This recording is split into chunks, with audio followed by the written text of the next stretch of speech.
Hello students, आज के video में मैं आपको सिखाऊंगा एक्सरसाइज 6.3 का क्वेश्चन नंबर 5।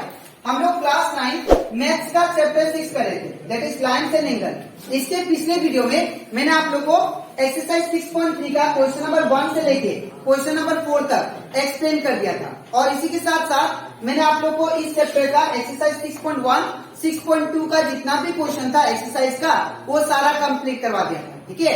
और इसमें का एग्जाम्पल क्वेश्चन भी आप लोग को एक्सप्लेन कर दिया था, ठीक है। तो अगर आपको वो क्वेश्चन अच्छे से सीखना है तो आप लोग उसको मेरे यूट्यूब चैनल में जाके उसको देख सकते हैं, ठीक है। इसी के साथ साथ अभी तक हम लोग क्लास 9 मैथ्स का chapter 1, chapter 2, chapter 3, chapter 4 and chapter revision मैंने आप लोग को उसमें का हर एक्सरसाइज का क्वेश्चन और एग्जाम्पल क्वेश्चन मैंने आप लोग को सिखा दिया, ठीक है। तो अगर आपको सारा क्वेश्चन अच्छे से सीखना है तो आप लोग उसको मेरे यूट्यूब चैनल में जाके उसको देख सकते हो, ठीक है। तो स्टार्ट करता है क्लास। यहाँ पे हम लोग को बोला गया है क्वेश्चन नंबर 5 में इन फिगर 6.43 ये वाला फिगर में if PQ perpendicular to PS, अगर ये जो PQ है लाइन ये वाला परपेंडिकुलर है PS का, दैट मीन्स ये दोनों लाइन किसमें है 90 डिग्री एंगल में, ठीक है। एंगल SQR इक्वल टू 28 दिया है, एंगल Q हमारा क्या है बीच में, तो SQR ये हमारा कितना है 1, दैट इज ओनली 28 डिग्री, ठीक है। एंड एंगल QRT ये वाला एंगल कितना दिया आपको 65 डिग्री, ठीक है। फिर क्या बोला, then find the value of x and y, तो x और y का वैल्यू क्या होगा वो हमें फाइंड करना है, ठीक है। तो सबसे पहले मैं लिखूंगा यहाँ पे गिवन क्या दिया है, that is PQ perpendicular to PS। दूसरा चीज क्या दिया है, PQ parallel to that is SR, ठीक है, SR। और क्या दिया है, एंगल SQR इक्वल टू कितना दिया है 28 डिग्री। और हमें दिया है angle QRT is equal to दिया हम लोग को दैट इज 65 डिग्री, ठीक है ना। फिर find the value of x and y, हम लोग को x और y का वैल्यू फाइंड करना है। तो सबसे पहले मैं क्या करूंगा, ध्यान से देखो आप लोग, ये टोटल एंगल अगर ये PQ पैरेलल टू SR है, ये दोनों लाइन, तो ये हो गया हम लोग का ट्रांसवर्सल, ठीक है ना। तो ये वाला एंगल टोटल और ये वाला दोनों अल्टरनेट एंगल से इक्वल होंगे, ठीक है। ये वाला टोटल एंगल और ये वाला दोनों क्या होंगे, इक्वल होंगे। तो क्या लिखेंगे हम लोग, that is angle X, that is PQS, angle PQS plus angle कौन सा, that is SQR, angle SQR ये किसके बराबर होगा, दैट इज ये वाला एंगल के बराबर, that is QRT, angle QRT। मैं फिर से बता रहा हूं, ये टोटल एंगल जो होगा ये इसके बराबर होगा, कौन सा रीजन से, अल्टरनेट एंगल से, ठीक है। तो मैंने ये वाला एंगल प्लस ये वाला एंगल किसके बराबर होगा, इसका, ठीक है। तो मैंने इसको लिख दिया, यहाँ पे लिख दीजिएगा अल्टरनेट एंगल, ठीक है।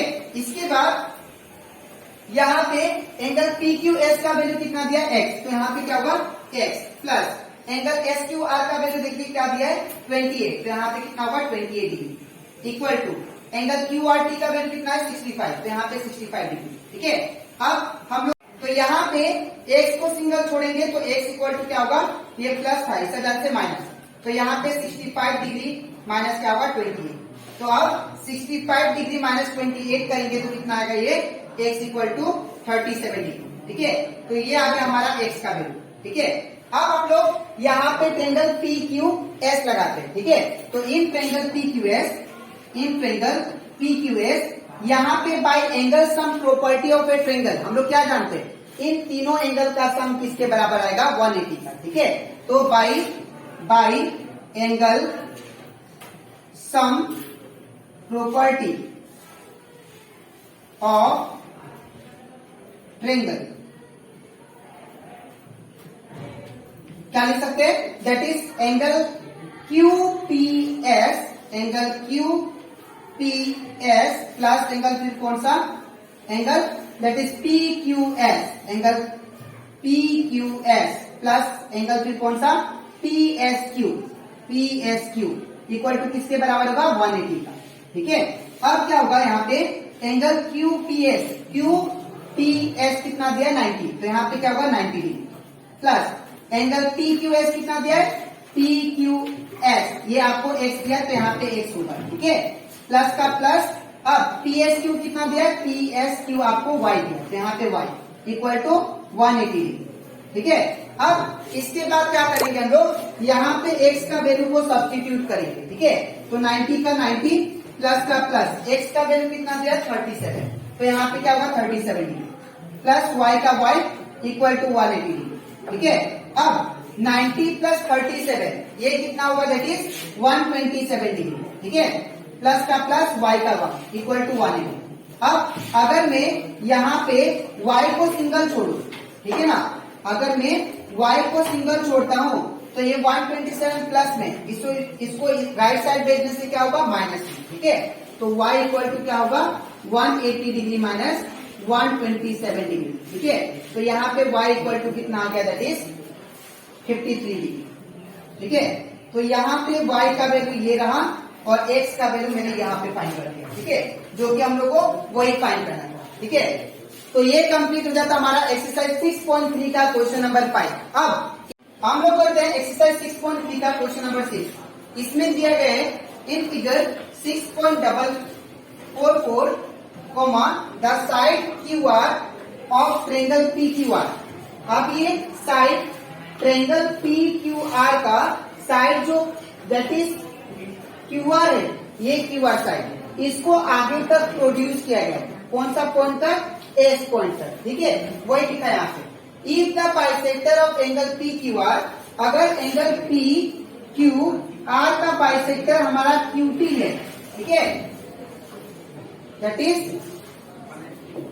Bisector of angle PQR and PR, ये PQR एंगल का ये वाला, इसका बाइसेक्टर कहां तक प्रोड्यूस किया गया है T पॉइंट तक। ठीक है, और हमारा एंगल PRS का दैट इज PRS का जो एंगल बन रहा है ये वाला, ठीक है, इसका भी बाइसेक्टर को T पॉइंट तक प्रोड्यूस किया गया है। ठीक है, तो अगर ये कंडीशन आप लोग को दिया गया है तो आप लोग क्या प्रूव करो that is angle QTR is equal to half of angle QPR। ठीक है, सबसे पहले और एक चीज बता दूं, बाइसेक्टर का मतलब अगर कोई भी एंगल को एक बाइसेक्ट करता है कोई भी लाइन, ठीक है, तो दो इक्वल एंगल में बांट देता है। ठीक है, और ये भी क्या होगा आपस में बराबर होगा।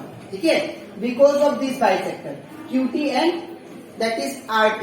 ठीक है, तो सबसे पहले हम लोग इसको कैसे प्रूव करेंगे आप लोग ध्यान से देखिए। सबसे पहले सॉल्यूशन, सिंस यहाँ पे QT क्या है बाइसेक्टर है किसका एंगल PQR का, तो यहाँ पे लिखेंगे QT is the bisector of angle कौन सा PQR का। ठीक है, तो दैट मीन्स ये दोनों एंगल जो होंगे वो क्या आएंगे आपस में इक्वल आएंगे। ठीक है, दैट इज, तो हम लोग क्या लिख सकते हैं दैट इज एंगल PQT, ये वाला angle PQT is equal to angle which one that is PQR। ठीक है ना, तो यहाँ पे मैंने इसको ऐसे लिख सकता हूँ और वी कैन राइट देयरफॉर, अगर मैं एंगल PQR निकालू एंगल PQR, तो ये जो PQR जो एंगल है ये दो एंगल से बना हुआ है, ये वाला और ये वाला एंगल, तो that is angle PQT plus angle कौन सा एंगल फिर दैट इज PQR, ये वाला एंगल। ठीक है, PQR, तो यहाँ पे हम लोग क्या लिख सकते हैं, यहाँ पे हम लोग लिख सकते हैं that is angle PQR is equal to, यहाँ पे अब इन प्लेस ऑफ PQT क्या पुट कर सकते हैं ये वाला एंगल, बिकॉज मैंने बोला था कि अगर QT बाइसेक्टर होता है तो ये दोनों इक्वल एंगल में बांटेगा, तो इसलिए इक्वल भी लिख दिया। तो एंगल PQT की जगह पे करके ये होगा एंगल PQR, और ये वाला same angle T Q R. अब यहाँ पे 2 आ गया तो angle P Q R is equal to क्या होगा 2 एंगल पी क्यू आर। ठीक है, इसको मान लेते हैं इक्वेशन 1। ठीक है, in the same way similarly we can right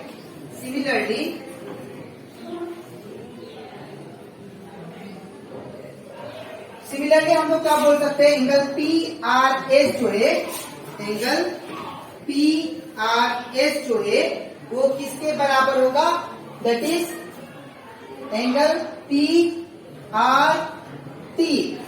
ठीक है, सिमिलरली वी कैन राइट ये 2 एंगल में बढ़ जाएगा तो हम लोग क्या लिखेंगे, angle P R T, angle P R T is equal to what, that is T R S, angle T R S. अब ऐसा क्यों लिखा, बिकॉज आर टी बाइसेक्ट कर रहा है एंगल पी आर एस को। यहाँ पे लिखिए R T bisect angle P R S को। ठीक है, सॉरी पी आर एस को। ठीक है, तो यहाँ पे आर टी जो है ये लाइन बाइसेक्ट कर रहा है, बाइसेक्ट मतलब काट रहा है 2 इक्वल एंगल में, किसको, पी आर एस को, वही लिखा। तो अगर ये बांट रहा है तो 2 इक्वल एंगल, ये एंगल और ये वाला एंगल दोनों क्या होंगे, इक्वल होंगे। ठीक है, तो लिखा मैंने टी आर टी बराबर टी आर एस। ठीक है, और देयरफॉर अगर मैं पी आर एस को निकालूं तो एंगल पी आर एस ये 2 एंगल से बना है, कौन सा P R T, angle P R T plus angle कौन सा फिर, that is T R S. ठीक है, तो टी आर एस, और we can write in place of angle that is P R T क्या लिख सकते हैं, T R S, that is angle P R S plus angle P R S. तो ये कितना आ गया, 2 एंगल पी आर एस। ठीक है, तो ये क्या आ गया हमारा पी आर एस एंगल, इसको मान लेते हैं इक्वेशन 2। ठीक है, अब इसको दोनों को हम लोग यूज करेंगे, कैसे यूज करेंगे देखिए। सबसे पहले अगर मैं ये ट्रायंगल उठाऊं that is triangle T Q R, अगर मैं ट्रायंगल टी क्यू आर उठाऊं, ठीक है, तो इस ट्रायंगल टी क्यू आर, तो यहाँ पे टी क्यू आर में एक्सटीरियर एंगल कौन सा बन रहा है, दैट इज ये वाला। इसको अगर मैं रीड्रॉ करूं ऐसा कुछ है, triangle T that is Q that is R, तो यहाँ पे देखेंगे आप लोग, यहाँ पे एक एक्सटीरियर एंगल बन रहा है। ठीक है, यहाँ पे एक्सटीरियर एंगल बन रहा है इसको, तो हम लोग जानते हैं एक्सटीरियर एंगल इक्वल टू क्या होता है, sum of 2 opposite interior angle.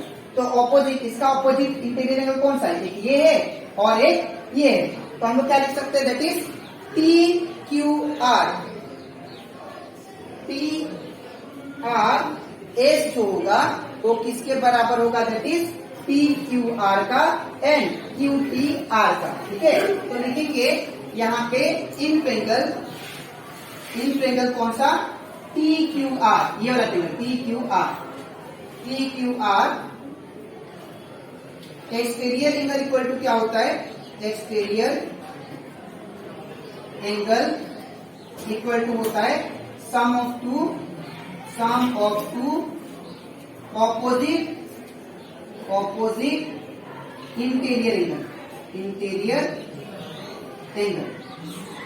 ठीक है, तो यहाँ पे एक्सटीरियर एंगल कौन सा हमारा, टी आर एस, ये वाला एक्सटीरियर एंगल दैट इज ये वाला। ठीक है, तो angle T R S is equal to क्या होगा, sum of 2 opposite interior angle, मतलब ये दोनों का plus, that is Q T R, angle Q T R plus angle फिर कौन सा, टी क्यू आर।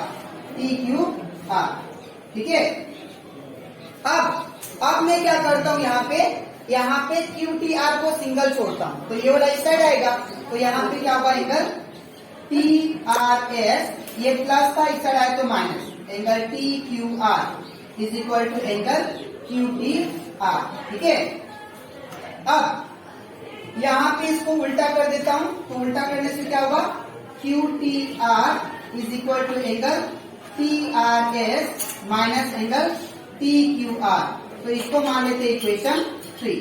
ठीक है, अब सिमिलरली हम लोग अब दूसरा ट्रायंगल लेते हैं। ठीक है, अब कौन सा ट्रायंगल लेंगे, दैट इज ये वाला पी क्यू आर, ये वाला ट्रायंगल है, ठीक है, पी क्यू आर और यहाँ पे एस है, ठीक है। तो ये टोटल आपका एक्सटीरियर एंगल बन गया, ठीक है ना। तो यहाँ पे भी सेम करेंगे, इन ट्रायंगल कौन सा, P Q R exterior angle equal to sum of two opposite interior angle, ठीक है। तो यहां पे क्या होगा, एक्सटीरियर एंगल कौन सा आपका, that is angle P R S, Q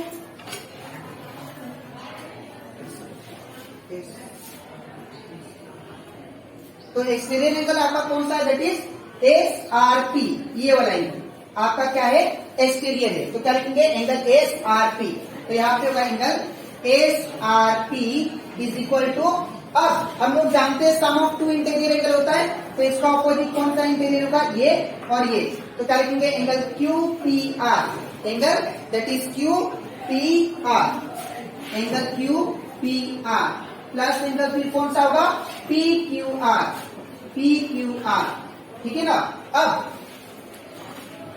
angle S R P जो होगा उसको हम लोग सेम लिखेंगे, ठीक है, और एस आर पी की जगह पे एस आर पी, या इसको ऐसे भी लिख सकते हैं पी आर एस, ठीक है। तो इसको हम लोग पी आर एस लिखते हैं, पी आर एस, बिकॉज ये भी एक्सटीरियर एंगल होगा, ठीक है। तो यहाँ पे बोलिए, अगर देखिए एंगल पी आर एस का वैल्यू कितना है इक्वेशन 2 में, that is 2 angle P R S. तो यहाँ पे क्या लिखेंगे, इक्वेशन 2 से एंगल पी आर एस की जगह पे एंगल 2 पी आर एस लिख सकते हैं, 2 एंगल पी आर एस, ठीक है, इक्वल टू। अब नेक्स्ट यहाँ पे ये वाला सेम होगा, angle Q P are plus यहाँ पे ये वाला एंगल पी क्यू आर की जगह पे इक्वेशन 1 से क्या लिख सकते हैं, 2 एंगल पी क्यू आर। तो यहाँ पे क्या लेंगे, तो यहाँ पे इक्वेशन 2 से मैंने क्या लिखा, एंगल पी आर एस का वैल्यू दैट इज ये वाला angle 2 angle P R S, और इसको सेम लिखा। अब एंगल पी क्यू आर का वैल्यू इक्वेशन 1 से लिखा मैंने 2 एंगल पी क्यू आर, तो ये लिख दिया।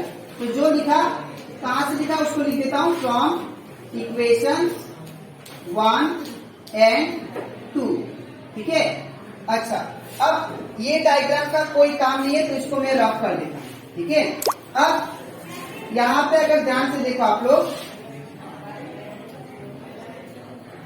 इसके बाद यहाँ पे ये 2 एंगल टी आर एस और 2 एंगल टी आर एस, इसको एक साथ करते हैं, तो 2 angle T R S same रहेगा। इसको मैं प्लस है, इसको इस साइड लेके आने से क्या होगा, minus 2 angle P Q R is equal to क्या है बचा इस side, that is angle Q P R, ठीक है। अब इसको उल्टा कर देता हूं, और इसको उल्टा करते ही उससे पहले मैं कॉमन ले लेता हूं। यहाँ पे देखिए दोनों साइड क्या है, 2 कॉमन है, तो 2 को बाहर निकाल दिया, तो क्या बचा, angle T R S minus angle T Q R equal to क्या बचा, that is angle Q P R, ठीक है। अब क्या करता हूँ, ये जो 2 है ये मल्टीप्लाई में, इस जन से क्या होगा, डिवाइड। तो यहाँ पे क्या बचेगा, यहाँ पे आ जाएगा हम लोग का, that is this implies angle T R S minus angle T Q R is equal to, that is ये वाला नीचे जाने से क्या होगा, half of angle Q P R, angle Q P R, ठीक है। अब इसको मैं उल्टा कर देता हूं, ठीक है। तो जब मैं इसको उल्टा करूंगा तो क्या आएगा, half of angle Q P R is equal to angle T R S minus angle T Q R. इसको मान लेते हैं इक्वेशन 4, ठीक है। अब ध्यान से देखिए आप लोग इक्वेशन 3 को और इक्वेशन 4 को। तो इक्वेशन 3 का राइट साइड देखिए और इक्वेशन 4 का राइट साइड देखिए, ये दोनों क्या है, आपस में इक्वल है। तो मैंने आप लोगों को पहले ही सिखाया है कि अगर दो राइट हैंड साइड इक्वल होते हैं तो उसका लेफ्ट हैंड साइड भी इक्वल होगा। और अगर दो लेफ्ट हैंड साइड इक्वल होते हैं तो उसका राइट हैंड साइड भी इक्वल होगा, ठीक है। तो from equation 3 and 4, from equation 3 and 4 we can write that is left hand, अगर राइट हैंड साइड इक्वल है तो लेफ्ट हैंड साइड भी इक्वल होगा। तो therefore we can say angle QTR is equal to what angle, that is half of angle QPR, because इसका left hand side इसका left hand side equal है तो ये बराबर क्या होगा ये, ठीक है। तो ये आप लोग का दैट इज यही आप लोगों को क्या करना था, प्रूफ करना था, ठीक है। ये आपका प्रूफ हो चुका है, ठीक है। तो ये कंप्लीट हो जाता हमारा एक्सरसाइज 6.3 का क्वेश्चन नंबर 6, ठीक है। तो यहां से हम लोग चैप्टर 6 का जितना भी एग्जाम्पल क्वेश्चन था और जितना भी एक्सरसाइज क्वेश्चन था, एक्सरसाइज 6.1, 6.2, 6.3 वो मैंने आप लोगों को कंप्लीट करवा दिया, ठीक है। अब इसके नेक्स्ट वीडियो में मैं आप लोगों को सिखाऊंगा दैट इज चैप्टर 7 स्टार्ट करूंगा। सबसे पहले मैं उसका इंट्रोडक्शन दूंगा, उसकी जो कि आप लोगों को हेल्पफुल होगा एमसीक्यू क्वेश्चन करने के लिए, ठीक है। उसके बाद मैं आप लोगों को एक्सरसाइज कराऊंगा और एग्जाम्पल, ठीक है। तो आज के लिए इतना ही, मिलते हैं नेक्स्ट वीडियो में, तो रखिए।